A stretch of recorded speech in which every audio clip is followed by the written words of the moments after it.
शाली शासक कौन हुआ? महापद्मनंद, वर्षकार, घनानंद, इनमें से कोई नहीं। सोचिए, कमेंट बॉक्स में उत्तर कीजिए। चलिए देखते हैं उत्तर क्या है। सही उत्तर है महापद्मनंद। महापद्मनंद नंदवंश का सबसे शक्तिशाली राजा था। नेक्स्ट, किस मगध सम्राट ने स्वयं को एकराट कहा? हाँ, इसमें एक और सवाल है कि घनानंद जो है उसके शासनकाल में एक बड़ी घटना घटी थी। एक राजा आया था जो विश्व विजेता था, वो कौन सा था? इसको कमेंट बॉक्स में आप उत्तर करेंगे। किस मगध सम्राट ने स्वयं को एकराट कहा?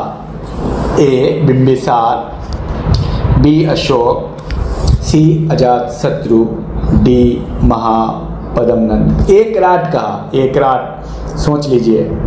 एकराट बिंबिसार, अशोक, अजातशत्रु, महापद्मनंद। चलिए, कुछ आया दिमाग में? नहीं आया तो एक को दिमाग में रखिए। आप गलत कर रहे हैं या सही है भी अंदाजा हो जाएगा। देख लेते हैं इसका सही उत्तर। महापद्मनंद। एकराट की उपाधि महापद्मनंद ने लिया था। ठीक है, बहुत बेहतरीन सवाल है ये। नेक्स्ट आइए, नंद वंश के पश्चात मगध पर किस राजवंश ने शासन किया? नंदों के बाद। तो बहुत ही महत्वपूर्ण प्रश्न है, ये भी हजारों बार क्वेश्चन आया है। ए कुषाण, बी शुंग वंश, सी शिशुनाग वंश, डी मौर्य वंश। आपके दिमाग में कोई एक तो चल ही रहा है। आपके दिमाग में सही आंसर क्या है वो कमेंट बॉक्स में लिखिए और आप हमें बताइए नंद वंश के बाद कौन आया। नंद वंश से पहले कौन सा वंश था, ये भी कमेंट बॉक्स में कीजिए। सही उत्तर है मौर्य वंश। मैं पहले से बता रहा हूँ, इस क्रम को आप याद कर लीजिए, इसमें से क्वेश्चन आता ही है। हर्यक, शिशुनाग, नंद, मौर्य, शुंग, कर्ण। नेक्स्ट, निम्नलिखित में से मगध का कौन सा राजा सिकंदर महान का समकालीन था? अभी हमने चर्चा की थी। ए महापद्मनंद, बी घनानंद, सी सुकल, डी चंद्रगुप्त मौर्य। अब आप सोच के बताइए। मैं आपको थोड़ा क्लू देता हूँ, वो नंद वंश का ही राजा था। तो जाहिर सी बात है, या तो महापद्मनंद होगा या घनानंद होगा। अब आपके दिमाग में जो चल रहा है वो कमेंट बॉक्स में लिख दीजिए, लाइक कीजिए, कमेंट कीजिए और आपके कोई विचार हैं तो आप उसको भी लिखिए, स्टूडेंट को भी शेयर कीजिए। तो सही उत्तर है इसका घनानंद। इन्हीं के कार्यकाल में सिकंदर आया था। नेक्स्ट, मगध में मौर्य वंश के शासन की स्थापना किसने की थी? मौर्य वंश के शासन की मतलब संस्थापक कौन था? ए सम्राट अशोक, बी चंद्रगुप्त मौर्य, सी बिंदुसार, डी इनमें से कोई नहीं। तो देखिए, मौर्य वंश शासन की स्थापना किसने की? अशोक ने या चंद्रगुप्त मौर्य ने? यही दोनों मशहूर हैं।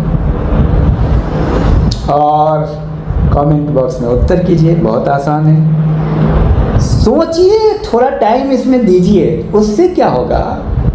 उससे होगा ये कि आपकी प्रैक्टिस परिपक्वता पे आएगी, विश्लेषणात्मक होगी। चलिए, सही उत्तर है, देखते हैं चंद्रगुप्त मौर्य।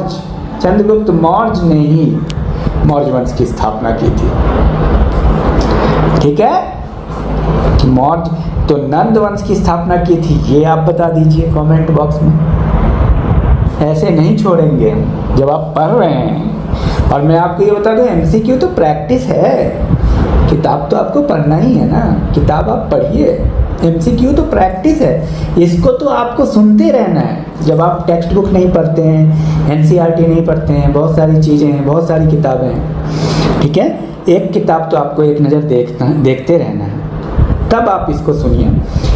पाटलिपुत्र में स्थित चंद्रगुप्त का महल मुख्यतः बना था। बहुत बेहतरीन प्रश्न है ये भी। कई बार आया है IAS PCS और विभिन्न एग्जामों में।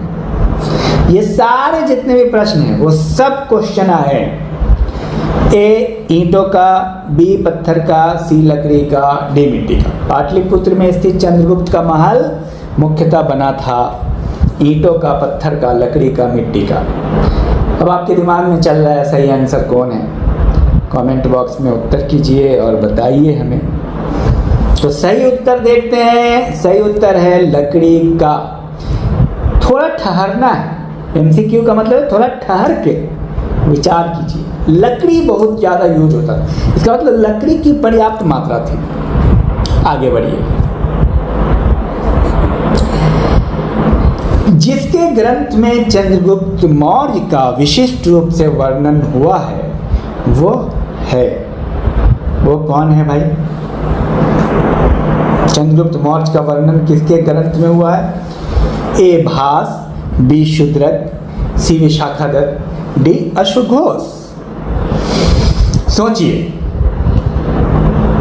देखते हैं सही उत्तर है विशाखादत्त। विशाखादत्त के रचना में चंद्रगुप्त मौर्य का वर्णन हुआ है। किस रचना में हुआ है? नेक्स्ट।